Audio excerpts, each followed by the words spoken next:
बाजूला जाधव ठेवायचं. साहेब, मला मला मंगेश तुमचं ससाणेंना झालंय हा बोलणं. प्रश्न विचारायचा आहे. मंगेश ससाणेजी, ज्या प्रकारे आता ही जी काही भूमिका समोर येते आहे त्या अनुषंगाने हा जो स्प्लिट होताना दिसतोय तो त्याचा राजकीय भाग वेगळा सोडून द्या, मात्र समाज म्हणून सुद्धा एका चुकीच्या दिशेने हे सगळ्या गोष्टी चालतायत, त्याची भीती तुम्हाला वाटतेय का? हे आता सावरलं जाईल?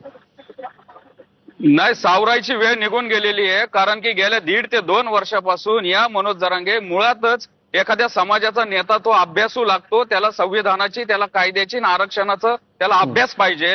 ह्या मनोज जरांगेंची जी मागणी ओबीसीतनं घुसण्याची आहे, त्या शिंदे समितीची आहे, हीच मागणी मुळात चुकीची आहे. आता बऱ्याच दिवसापासून बघतोय, आता फडणवीसांना कोण काय बोललं तर वाईट वाटतंय. फडणवीसांनी कसं नाही दिलं, शिंदे कसे चांगले होते, अजितदादा कसे देतात ते, मग उद्धव ठाकरेंचे माणसं म्हणतात ते की नाही आम्ही दिलं होतं. सर्वात महत्वाचं माझं या सगळ्या राजकीय पक्षाच्या प्रमुखांना आणि या सगळ्या प्रतिनिधींना विचारणं आहे, जरांगेची जी मागणी आहे की ओबीसी मधनं आरक्षण द्यायचंय, ह्या मागणीबद्दल तुमच्या पक्षाची स्पष्ट भूमिका काय आहे?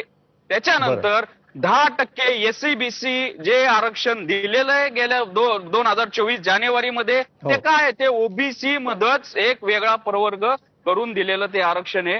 ते आरक्षण जरांगे पाटलाला का मान्य नाही बरं? त्याच्यानंतर याच्या आधी 103वी घटना दुरुस्ती झाली. आता ते जाधव साहेब काहीतरी म्हणत होते की गरीब झाले, मराठवाड्यामध्ये गरीब झाले, परिस्थिती आधी होती. शब्द प्रत्येक ठिकाणी गरीबाची लेकरं, म्हणजे जिथं गरीब हा शब्द येतो त्याच गरीबासाठी इकॉनॉमिकल वीकर सेक्शन, आर्थिक दुर्बल घटकासाठी